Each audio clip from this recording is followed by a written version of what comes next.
माघ मास महात्म्य प्रथम अध्याय। राजा दिलीप का आखेट वृत्तांत। प्राचीन काल की बात है। अत्यंत पवित्र तीर्थ स्थल श्री नैमिषारण्य क्षेत्र में मुनिजनों ने श्री सूत जी से प्रार्थना करते हुए निवेदन किया कि हमें समस्त सुखों तथा मोक्ष देने वाला माघ मास के महात्म्य का सविस्तार वर्णन सुनाने की कृपा करे। तब अत्यंत प्रसन्नता पूर्वक सूत जी बोले, हे मुनिजनों, तुम धन्य हो। तुम्हारा हृदय भगवान श्री कृष्ण की भक्ति में लीन रहता है। अतः तुम्हें माघ मास का महात्म्य का वर्णन सुनाता हूँ। सर्वप्रथम माघ मास का विस्तार वर्णन शंकर भगवान ने देवी पार्वती को सुनाया था। अतः इस महाव्रत के कर्णधार स्वयं देवाधिदेव श्री शंकर भगवान ही है।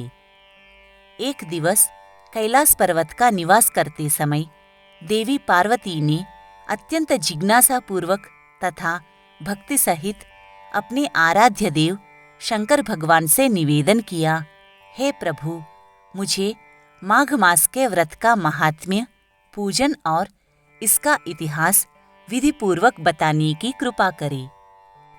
देवी पार्वती के भक्तिपूर्ण पवित्र भाव देखकर महादेव जी अत्यंत प्रसन्न हुए तथा बोले, हे प्रिय, अति प्राचीन काल का वृत्तांत है। महाराज दिलीप ने एक विशाल यज्ञ का आयोजन किया। यज्ञ के अंत में अनेकानेक ऋषिजनों ने राजा को विशाल यज्ञ के आयोजन के लिए आशीर्वाद दिया। नगर निवासियों ने राजा की भूरी भूरी प्रशंसा की। यज्ञ के पश्चात महाराज दिलीप सेना की एक टोली के साथ आखेट के लिए घनघोर जंगलों में निकले तो राजा आश्चर्यचकित रह गए। उन्हें कोई शिकार ही दृष्टिगोचर नहीं हो रहा था। वस्तुतः राजा की टोली को देखकर जंगली जानवर प्राण रक्षा के लिए अपनी अपनी मांदों में छिप गए थे। शिकार करते वक्त राजा दिलीप को वन में कुछ मृग तो दिखाई दिए थे, परंतु उन्हें कहीं भी सिंह नहीं दिखाई दिया था। राजा दिलीप सिंह शिकार के लिए अत्यंत उत्सुक थे। अचानक राजा दिलीप को दूर जंगलों के बीच एक अत्यंत सुंदर मृग दिखाई दिया। मृग को देखकर राजा आश्चर्यचकित रह गए। इतना विशाल तथा सुंदर मृग उन्होंने अपने जीवन में नहीं देखा था। महाराजा ने एकदम अपने अश्व की दिशा उस मृग की ओर कर दी। राजा का अश्व अति तीव्रता से मृग का पीछा करने लगा, परंतु राजा का अश्व जितना तीव्र होता, मृग की गति और तेज हो जाती। महादेव जी बोले, हे पार्वती, वह साधारण मृग नहीं, अपितु मायावी मृग था। मृग कभी कभी लंबी कुलाएं भरता हुआ अदृश्य हो जाता, फिर एकाएक दिखाई देने लगता। राजा और उनके अनुचर परेशान और हैरान थे। उनके अश्व अत्यंत दुर्गम, आच्छादित तथा कष्टपूर्ण प्रदेशों से अति तीव्र गति सहित उस मृग का पीछा कर रहे थे। पीछा करते करते सायंकाल का समय होने लगा। सूर्य अस्ताचल की ओर चल पड़ा। उस समय एकाएक हिरन गायब हो गया। राजा थक गए थे तथा प्यास से चूर चूर थे। राजा तथा उनके अनुचर प्यासे, थके, मांदे तथा व्याकुल जलाशय की तलाश में इधर उधर भटकने लगे। अचानक राजा को दूर एक विशाल सरोवर दिखाई दिया। हे देवी पार्वती, राजा तथा उनके अनुचर हर्ष विभोर हो उठे और अपने अश्वों का मुख उस सरोवर की ओर मोड़ दिया। कुछ ही समय में महाराजा दिलीप सरोवर के निकट पहुंचे। प्यास से व्याकुल महाराजा ने अत्यंत सुंदर रमणीक सरोवर देखा। उस जलाशय के चारों ओर छायादार वृक्ष तथा रंग बिरंगे पुष्पों का उद्यान था।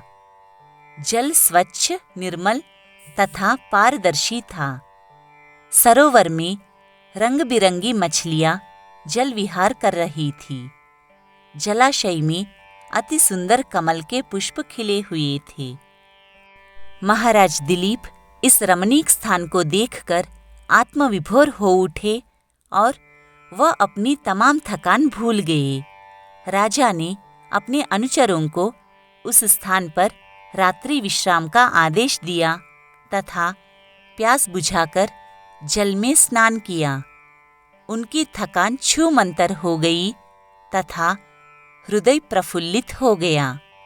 रात्रि के भोजन आदि से पूर्व राजा ने अनुचरों को आदेश दिया कि रात्रि में रक्षा हेतु चारों ओर जाल लगा दिए गए, क्योंकि डर था कि रात्रि के समय जंगली जानवर अपनी प्यास बुझाने हेतु उस ओर आ सकते थे तथा कोई भी संकट उत्पन्न हो सकता था।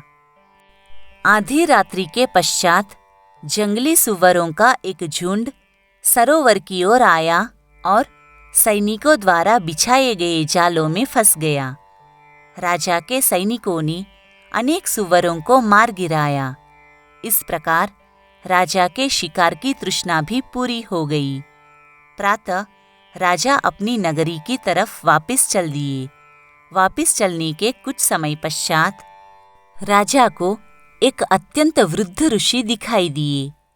ऋषि का शरीर अत्यंत क्षीण, शंख चक्र से सुशोभित साधारण वस्त्र युक्त था। महाराज ने अश्व से उतरकर ऋषि के चरण छुए तथा प्रणाम किया। हर्षित ऋषि ने राजन को पहचानकर उनको आशीर्वाद दिया और कहा कि हे राजन, माघ मास की इस पुण्य बेला में तुम कहाँ से आ रहे हो? माघ मास का नाम और पुण्य बेला शब्द सुनकर राजा की जिज्ञासा बढ़ गई तथा उनमें माघ मास का महात्म्य जानने की इच्छा जागृत हो उठी।